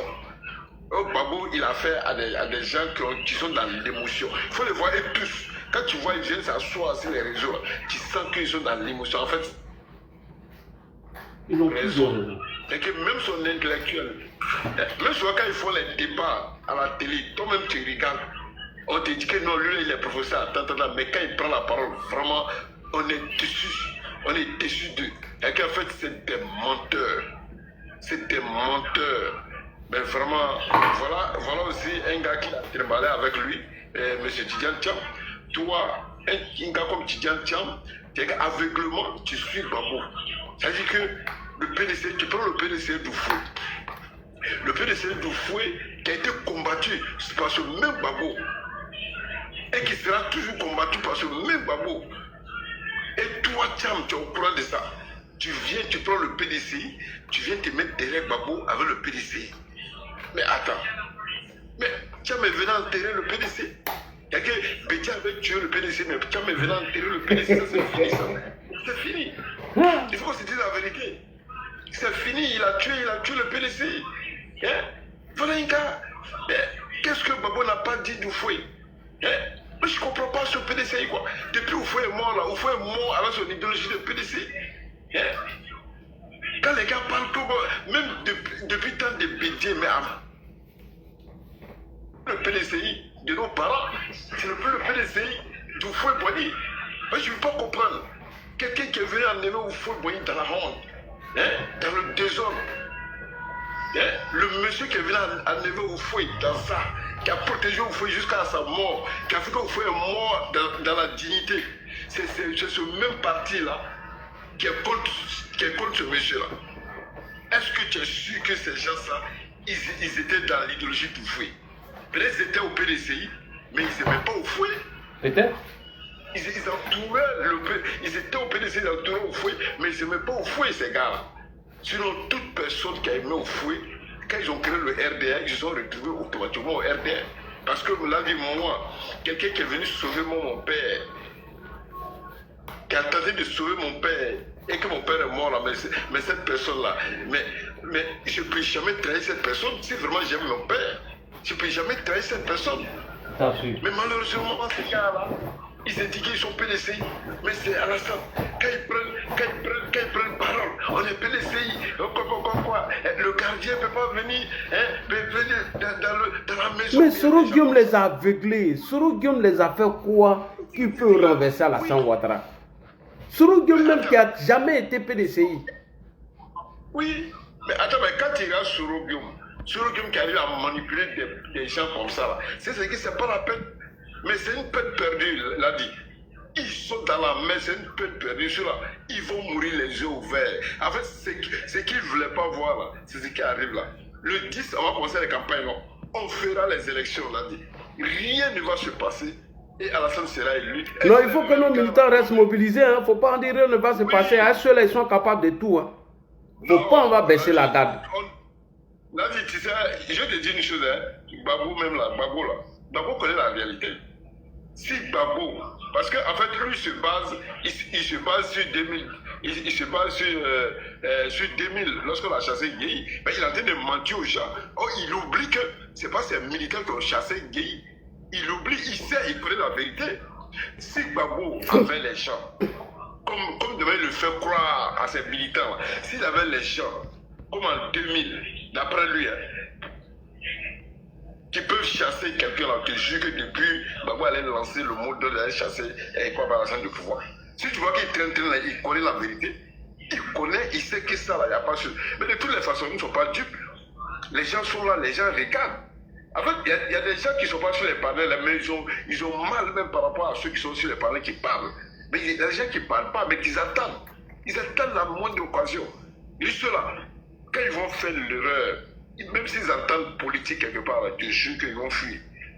Parce que ça là, on ne parle pas trop. Parce que quand tu parles, il y a l'impression qu'ils pensent que nous on entend les effrayer. Oh pourtant, c'est une vérité. On dit, eux là, ils sont dans l'amusement, mais nous sommes au sérieux. Eux, ils ne savent pas. Ils pensent que quand on fait les panels, et quand tu interviens, quand les gens l'appellent pour intervenir, pour dire que voilà. Mais ils n'ont pas encore vu quelque chose. Mais ils n'ont qu'à tout remercier le président Alassane. C'est le président Alassane qui les protège. Parce que les militants, il faut que je les dise, les militants du RHDP, ils ont tellement du respect pour le président Alassane. Et les militants RHDP ne veut pas salir le pouvoir d'Alassane. Parce qu'on respecte tellement ce monsieur. Donc on ne veut même pas qu'il y ait des bruits autour de ce monsieur jusqu'à finir son mandat. Quand le monsieur a dit qu'il a fini maintenant, c'est là il faut comprendre les militants du RHDP. C'est pas possible. Et ils vont le regretter, ceux-là. Ils vont le regretter. Ils vont regretter le président Alassane Ouattara. C'est vrai. Même si un autre gars vient du RHDP qui vient là, mais il ne sera pas comme Alassane Ouattara. Il ne sera pas comme le président Alassane Ouattara. Ils pensent que c'est comme ça, tout le monde sera. Mais ils vont regretter un jour Alassane Ouattara. Ils te jurent. Donc vraiment, là, je te dis que vraiment, nous là, on est là, on est serré. C'est trop facile que des gens viennent, venir. Non. Si quelque chose arrive au président Ouattara, c'est que c'est nous les militants qui serons fautifs. Ben, c'est nous qui lui avons donné notre confiance. Depuis le RDR, c'est nous qui lui avons donné notre confiance. Le président Ouattara, là, lui, il n'a rien à foutre avec le pouvoir. Mais qu'elle était déjà la FMI, mais elle était plus payée même que le président américain. Mais c'est nous qui l'avons dit de finir. C'est pas le président Ouattara, c'est nous qui l'avons dit que vraiment on a besoin de toi. Alors, viens, on va mener notre combat. Viens te mettre devant. C'est nous qui avons réclamé ça au président Ouattara. On vient de loin. Ok, faut chuter, il y a du monde. Hein. Faut chuter, oui, il y a du monde. Ok.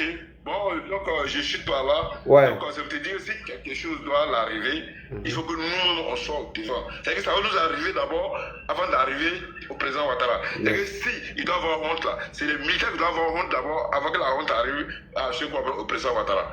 Donc voilà, l'a dit.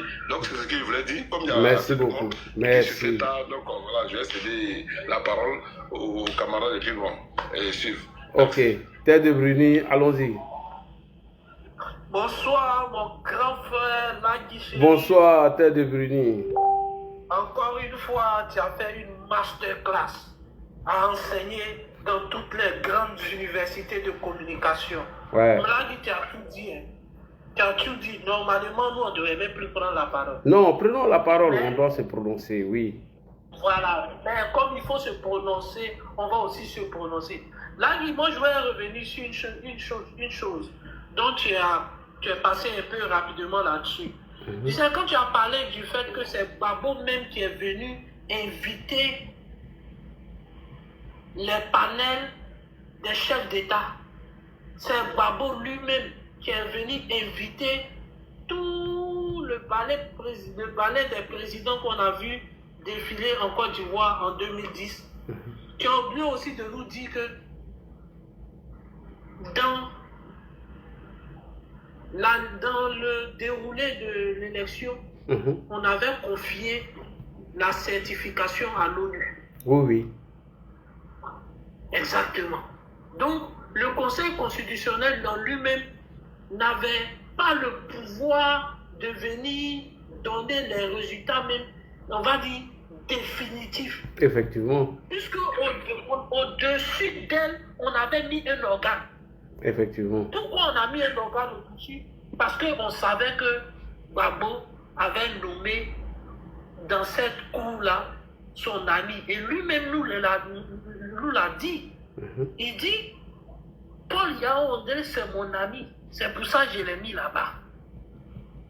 Donc on le savait très bien. Donc qu'est-ce qu'on a fait? On a tous signé pour qu'il y ait un organe suprême au-dessus du Conseil constitutionnel, qui allait dire le droit, qui allait avoir ne serait-ce que les copies des PV. Là, moi, j'étais dans les bureaux, dans les bureaux de vote. J'étais chef de bureau de vote en 2010. J'ai été chef dans un bureau de vote. Mais les copies des PV là, il y avait le facilitateur. Ah, d'accord. Il y avait énormément de copies. Oui, il l'a dit. Là, il a dit, mais dans les copies, là, il y avait énormément de copies. Non seulement on remontait des copies aux représentants des candidats qui étaient là, mais il y avait des copies qui partaient chez le facilitateur. Ah, et oui. c'est le facilitateur qui avait une copie. Et c'est cette copie-là qui faisait foi dans chaque bureau de vote, là, qui je te le dis. Dans chaque bureau de vote. Donc, ils avaient les PV de tous les bureaux de vote représentés sur l'étendue du territoire ivoirien. Ah, c'est pourquoi. Vas-y, t'es débrouillé, je prépare mon café. On ne pouvait pas s'en sortir. Vas-y, je prépare mon café, je viens. Il ne pouvait pas s'en sortir. Oui, il ne pouvait pas s'en sortir, il ne pouvait pas nous mamailler. Sa maman, là, ça ne pouvait pas passer, ça ne pouvait pas passer. Parce qu'on avait déjà tout. Donc, quand il a commencé à éliminer les régions, quand il a commencé à annuler les régions, annuler les régions jusqu'à ce que lui-même, là, il soit maintenant satisfait que maintenant, je peux gagner. Après avoir annulé toutes les régions du Nord jusqu'en dessous de Boaké, même on a annulé. Vous voyez? C'est la malhonnêteté. C'est la malhonnêteté. Donc, il ne pouvait pas gagner. Et il n'a pas gagné. Aujourd'hui, là, nous ne sommes plus en crise. Et le Conseil constitutionnel fonctionne normalement. Et tous ceux qui sont en train de créer avec les préfets en essayant de déposer des motions, ils n'auront pas d'autorisation de marcher. Parce que l'autorisation là est farfelue. Le Conseil constitutionnel a déjà parlé. Ils n'auront pas d'autorisation. Et s'ils sont des hommes, ils n'ont qu'à sortir, ils vont aller. Ils vont trouver les forces de l'ordre dehors. Et ils vont aller en prison. Tous ceux qui vont donner des mots d'ordre, tous ceux qui vont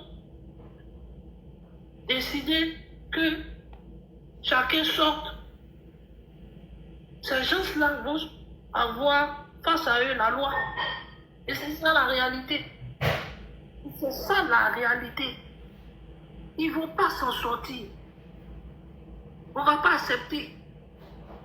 Parce que nous ne sommes plus en crise. Toutes les institutions fonctionnent. Et il faudrait que les gens comprennent une chose. Parce que ça aussi c'est très important. Il faudrait que les gens comprennent une chose. Il faudrait que les gens apprennent à respecter les institutions de la République. Parce que si nous devons être un pays démocratique, là, si on doit appeler la Côte d'Ivoire pays démocratique, pays où on respecte la loi, là, il faudrait que toutes les institutions de la République soient respectées. Donc leur marmaille qu'ils sont en train de faire là, ça ne va pas passer. Hein. Parce qu'aujourd'hui, on a des institutions qui sont fortes. Hein. On a des institutions qui sont fortes. On a des hommes forts. Et ces hommes-là sont déterminés à ce qu'on respecte leur autorité. Et c'est ça la réalité. Ces institutions-là sont déterminées à ce qu'on respecte leur autorité. Et on va respecter leur autorité. Parce qu'on en a marre des élections bizarres. Des élections où, avant que les élections même ne commencent, on met les gens dans les rues. On veut même que les élections ne commencent, on coupe les arbres, on empêche les gens d'aller voter, tout ça là. Non, on en a marre. On va faire des élections propres. Des élections propres. Et tous ceux qui seront nuisibles là, les gens nuisibles là, ils auront face à eux la loi. Des gens qui se disent nuisibles là, ils auront face à eux la loi. Parce qu'on en a marre. On en a marre d'eux. Ils vont en pas accompli, ils vont ici, ils vont à gauche, ils vont à droite, ils vont à droite. Mais tout ça, c'est pourquoi? Laissez tout ça là et puis sortez. C'est ça la réalité. Si vous êtes autant déterminés là, laissez tout ça là, laissez tous ces lettres que vous êtes en train de distribuer à gauche, à droite là, et puis sortez. C'est là où vous aurez en face de vous la loi. C'est là vous aurez en face de vous la loi. Voilà des gens qui n'ont jamais rien respecté. Rien respecté. Ils peuvent rien créer. Ils sont certes nuisibles. Ils vont créer des nuisances. Mais ils ne pourront rien créer. Parce qu'en réalité, ils n'ont jamais rien créé. Ils n'ont jamais rien créé. Parce que même pour venir au pouvoir, il a usé de marmaille. Et ça, tu l'as si bien dit dans ton développement. Il a usé de marmaille. Et c'est sa marmaille-là qu'il a pris pour pouvoir nous berner en nous faisant croire qu'ils allaient réorganiser les élections. Ils nous ont marmaillé et puis ils se sont éternisés au pouvoir. C'est ça la réalité. C'est pour ça que Gbagbo n'a pas pu diriger. Parce qu'il a basé tout son pouvoir sur du mensonge. C'est pour ça qu'il n'a pas pu gouverner. Dès qu'il a commencé, il y a eu une rébellion. Parce qu'il a basé tout son gouvernement, tout son narratif, toute sa stratégie politique, là, il a basé ça sur du mensonge et sur de la roubladise, sur de l'enfarine. Qu'est-ce que je veux dire? Sur de la farine. Voilà. Parce que c'est ça, c'était ça son nom, le boulanger. Parce qu'il enfarinait les gens. Il a enfariné le général Robert Gueye, le pauvre. Il s'est laissé berner. Là, moi, je vais pas être long. Merci beaucoup. Et j'aimerais leur dire que le RDL, c'est un parti politique qui a connu la rue. Et nous connaissons le combat de la rue. Voilà. Exact. Depuis nos créations, on a pris souffrance de ça. Il faut dire ça au corps. Je vous dis ça et j'enlève mes lunettes. Nous, là, on connaît le combat de la rue. Depuis que vous avez commencé ce combat de rue, là, on a eu peur de personne. Et on est déterminés. Puis nous sommes des vrais guerriers, des vrais combattants. Et on a peur de rien. On est prêt à protéger le président Alassane Ouattara au détriment de nos filles. Et quand nous on le dit, nous on est prêts. Hein? Il faut leur dire ça. Dans les gars, enregistrer ça. Nous là, on est prêts. Le slogan, là, il faut leur rappeler le slogan. Tu es, on est beaucoup. Le slogan. Le fameux slogan. Tu es, on est beaucoup. C'est nous, on a créé ça. Vous pouvez créer quoi? Ne peut pas nous faire peur. J'ai une motion. Moi, j'ai une motion pour toi, Ladi. Vas-y pour ta motion. On écoute ta motion. Comment on appelle ça? Ladi, moi, c'est ton mot du boy. Moi, je pense que tu nous as déjà tout dit. Affaire des green chat là. Tu as déjà tout dit dedans. Concernant les soulèvements. Tu as déjà dit. Donc, par rapport à tout ce que tu dis là, il faut te dire que le mot a été donné. Parce que à t'entendre parler, comment le soulèvement, si tu veux, tu reviens sur la vidéo, comment le soulèvement commence. Tu as déjà tout dit. C'est à nous maintenant de réfléchir. Le monde a été déjà donné. Ça commence par quoi? Et c'est ce qu'ils ont commencé un peu. Tu as cité combien de régions? S'il te plaît, réfléchis, tu as cité combien de régions? À Guiglou, ils vont commencer comme ça. Un peu.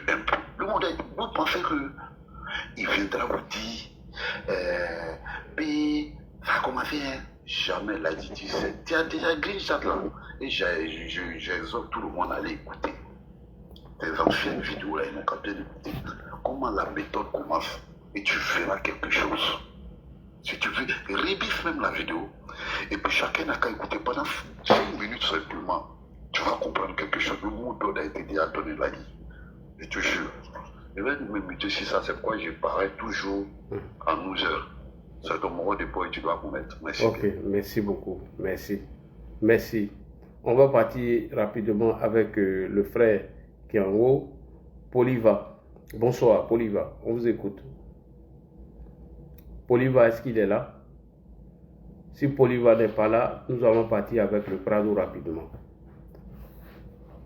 Poliva, ou bien tu es là, je vois que tu fais un mouvement avec ton micro, tu n'arrives pas. Oui, je suis là. Vas-y, Poliva. Je m'étais endormi un peu, oui, mais ça va. Oui, parce qu'il faut bien développer pour bien expliquer aux militants. Merci beaucoup, vas-y, Poliva. Bonsoir Ladi, bonsoir à tous ceux qui sont sur le panel. Bonsoir. Bonsoir aux 612 personnes qui sont là. En tout cas, Ladi, franchement, ce soir, on a encore été édifié par ta prestation. On voudrait encore te dire merci. Merci à vous. Restez mobilisés seulement. Je vais rebondir un peu sur le chapitre de Blé Goudé. Oui. J'avoue que j'ai été vraiment bluffé lorsque j'ai entendu tout cela venir de la part de Blé Goudé. C'est pour dire quoi? Au sein de cette opposition, c'est-à-dire dans l'opposition, ils sont opposés à eux-mêmes. Ils ne sont pas honnêtes entre eux-mêmes. Blé Goudé l'a dit. Ils avaient fait leur réunion entre eux pour dire qu'ils n'allaient pas participer à cette élection. Du coup, Simone aussi, elle n'était pas intéressée parce qu'elle s'est dit que oui, c'était un mouvement d'ensemble. À leur grande surprise, eux, ils ont commencé à mener les démarches. Voilà comment la dame aussi, elle s'est lancée dedans. Aujourd'hui, quand tu les entends parler, tu as l'impression que les cibles même c'est Blé Goudé et Simone. Parce que pour eux, il y a une trahison. La trahison est venue d'où? C'est eux qui ont trahi. Effectivement. C'est eux qui ont trahi. Et j'ai aimé une question que Blé Goudé avait posée sur le plateau de Live TV. Il a demandé comme ça que cette constitution, est-ce qu'ils n'ont pas de députés à l'Assemblée nationale sous cette constitution? En tout cas, ça m'a mis à l'aise. Parce qu'il ne faut pas tirer le drap. Quand ça t'arrange là, vous applaudissez. Quand ça ne vous arrange pas, tout de suite vous décriez des choses. Ensuite, le même Blé Goudé a dit, Si le Conseil constitutionnel avait validé leur candidature, est-ce qu'on allait être assis là en train de dire tout ce qu'on est en train de dire? Parce qu'à un moment donné, il faut quand même être honnête. C'est pas parce que tous les jours, c'est pas parce que c'est vous que tous les jours on doit être de votre côté. C'est pas possible. Une fois qu'on dit non chez vous, c'est que les autres ne sont pas compétents. C'est que les autres, ils ont triché. C'est que les autres, il y a la magouille. Mais à un moment donné, il faut qu'on arrête. À un moment donné, franchement, il faut qu'on arrête. Et je pense que le président Laurent Gbagbo, c'est un grand manipulateur. Il est dans sa logique. On ne sait pas quelle est la source de motivation. Pourquoi il fait ça? Pourquoi il essaie d'embêter le peuple ivoirien? Pourquoi il essaie de nous emmerder jusqu'à ce point? On n'arrive pas à comprendre. Mais comme il a déjà tracé sa ligne, il veut forcément le chaos. Nous, on a essayé de dialoguer. Mais lui, il veut faire ce qu'il est en train de s'entêter comme quelqu'un qui a perdu la raison. On attend seulement qu'il réagisse. Qu'il fasse ce qu'il a envie de faire là. Déjà, les préfets, on les salue déjà. Merci même au préfet. On salue les préfets parce qu'ils ont été corrects. On attend comment ils vont se comporter. Parce qu'ils semble-t-il qu'ils sont un peu têtus. Ils veulent aller au-dessus de la loi. Effectivement. Et si jamais ils essaient de faire ce qu'ils sont en train de dire dans la police, nous sommes tous informés, nous sommes tous prêts aussi. Merci. Ils vont apprécier. Parce que nous, on ne tue pas. On met en prison. Et c'est mieux d'être en prison que d'être sous la terre. Et je pense que la prison, là, comme ce n'est un secret pour eux, ils sont fiers de dire j'ai fait la prison 10 fois, j'ai fait la prison 11 fois, j'ai fait la prison 12 fois. Peut-être qu'ils vont compléter. Mais nous sommes prêts aussi à ça. Merci, Ladi. Merci beaucoup, chers militants. J'aime bien votre détermination. Et soyez toujours prêts et restez à l'écoute du mot d'ordre. Voilà. Ils ne vont pas nous surprendre ici. Gbagbo a dit qu'il va nous surprendre. Il ne va pas nous surprendre. Et nous allons veiller sur tout ce qui se passe. Allons-y, Prado. Après, Prado, tu es là? Prado Alassane. Prado. S'il n'est pas là, je vais prendre le frère. Ouais. Vas-y. Ah, il faut arrêter tous les militants. Hein. Allez là, on ne dort pas. Vous venez nous surprendre comme ça. Oh. Bonsoir, Ladi. Bonsoir tout le monde. Bonsoir. Et ils sont allés doubler, ils ont menti même. Regarde des gens, Blé Goudé, Dieu merci, mais il a dévoilé tous les secrets. Ah, donc, il faut le dire. Aujourd'hui, si vous voyez toute cette campagne de diabolisation à l'endroit de Charles Blé Goudé, voilà, le leader de la galaxie patriotique, alors qui est aujourd'hui vilipendé par les militants du PPAC, par certains cadres de ce parti-là, ça montre que les gens ils sont dans une sorte d'hypocrisie.